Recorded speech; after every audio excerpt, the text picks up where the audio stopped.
나는 실패했지만 이재명은 할 것이다라는 얘기가 좀 깔려 있다고 봐요. 무슨 말이냐면 이재명은 합니다. 예를 들면 코스피 5천 우리가 상상이라도 했겠어요? 1년 안에 됐잖아요. 지금 5,300을 막 찍고 있어요.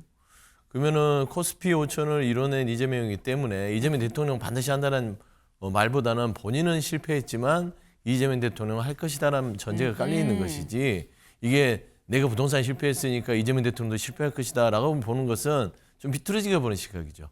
당시의 실패는 가장 큰 원인은 부동산에 대한 철학이 없었던 거예요. 소유의 개념을 볼 거냐, 거주의 개념을 볼 거냐, 그 철학이 없었기 때문에 그래서 모든 정책을 징벌적, 과세 정책, 그리고 임대 정책도 내놨다가 번복을 거듭하고, 그래서 결국은 세입자들만 피해봤잖아요. 근데 저는 이재명 대통령이 잘한 건 잘했다, 못한 건 못했다고 인정을 해야 되는 것이, 부동산 정책이 이재명 대통령도 현재는 소유냐, 거주냐, 철학의 개념이 없어요. 책방에서 처음 다룬 경제 재임 중에 펀드를 하나. 아직도 가지고 있죠. 오, 그럼 꽤 많이 올랐겠는데요? 아마도. 부동산이 나의 가장 아픈 손가락이다. 일단 뭐 실패했다고 인정해야죠. 우리가 부동산 정책만큼은 뭐 실패했다고. 뭐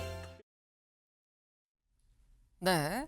문재인 전 대통령 지금 사실 뭐 저희가 그때 소개해드렸었어요. 뭐 유튜버로 문재인 전 대통령이 평산책방 TV라는 이 유튜브에 탁현민 전 비서관과 같이 이제 유튜브를 한다라고 말씀드렸었는데, 약간 예고편 영상입니다. 근데 거기에 나와서 뭐라고 얘기를 하느냐, 얘기하던 중에 뭐 주식 오르고 펀드 올랐죠라고 얘기를 하면서, 아니 근데 그때 그러셨잖아요. 부동산이 나의 가장 아픈 손가락이라고 그러지 않으셨습니까? 라고 얘기를 했는데, 그러니까 문재인 전 대통령 실패했다고 인정할 건 인정해야죠. 우리가 부동산 정책만큼은 좀 실패했다라고 지금 얘기를 해요. 이게 사실 이 포인트에서 문재인 전 대통령이, 이재명 대통령이 지금 부동산에 굉장히 강력 드라이브를 걸고 있는 이 상황에서 서영 대변인님, 네. 약간 타이밍이 좀 그런 거 아니야? 라는 생각도 좀 들긴 합니다. 그러니까 그 부동산 정책의 실패를 인정한 것은 대통령으로서 사실 실무자들이 사실 부동산 정책에 대해서 입안을 잘못한 것이고 최종 결정권자인 대통령의 책임을 통감한 것이죠. 그리고 나는 실패했지만 이재명은 할 것이다라는 얘기가 좀 깔려 있다고 봐요. 무슨 말이냐면 이재명은 합니다. 예를 들면 코스피 5천 우리가 상상이라도 했겠어요? 1년 안에 됐잖아요. 지금 5,300을 막 찍고 있어요.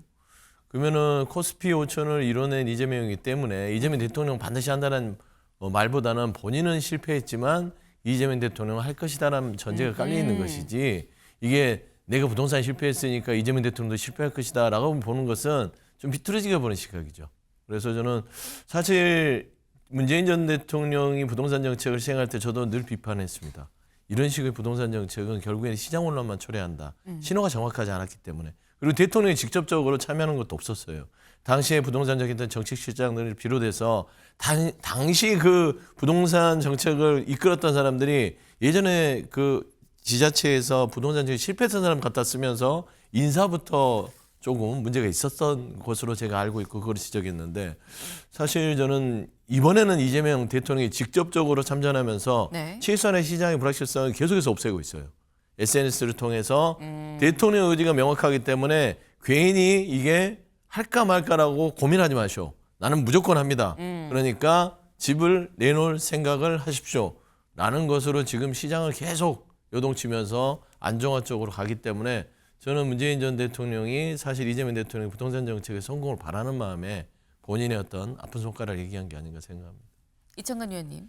문재인 대통령이, 전 대통령이 만시지탄 저렇게 스스로 인정하는 건 그나마 다행이에요. 하지만 당시의 실패는 가장 큰 원인은 부동산에 대한 철학이 없었던 거예요. 소유의 개념을 볼 거냐, 거주의 개념을 볼 거냐, 그 철학이 없었기 때문에 그래서 모든 정책을 징벌적, 과세 정책, 그리고 임대 정책도 내놨다가 번복을 거듭하고, 그래서 결국은 세입자들만 피해봤잖아요. 근데 저는 이재명 대통령이 잘한 건 잘했다, 못한 건 못했다고 인정을 해야 되는 것이, 부동산 정책이 이재명 대통령도 현재는 소유냐, 거주냐, 철학의 개념이 없어요. 그러다 보니 양도소득세 중과를 유예를 안 하겠다 하는 것까지는 좋은데, 네. 그다음 대선 때 공약했던 세제 정책은 마지막 수단이라 그랬잖아요. 근데 지금 세대 정책을 거들고 있어요. 거들먹거리고 있고. 그리고 임대 사업자에 대해서 또다시 문재인 정부 시즌2의 정책을 반복하는 모습을 보이고 있어요. 그래서 과연 종착지는 어딘지 모르겠지만 정말 이재명 대통령은 문재인 정부 당시의 부동산 정책에서 교훈을 찾고 본인의 철학부터 정립해야 됩니다. 네. 문재인 정부에서 타산지석에 삼아서 지금 부동산 정책을 좀 제대로 확고하게 일관되게 좀 끌고 갈 필요가 있다라는 취지의 말씀이셨어요. 네. 지금 이 부동산 정책이 연일 지금 이재명 대통령 매일같이 SNS에 올리고 있죠. 어쩌면 지금 또 올렸을지도 모르겠습니다. 이재명 대통령의 부동산 정책 이번에는 한다면 한다. 정말 할 수 있는 건지 여부가 많은 사람들이 지금 주목을 문재인 전 대통령도 하고 있지 않을까라는 생각을 해봅니다.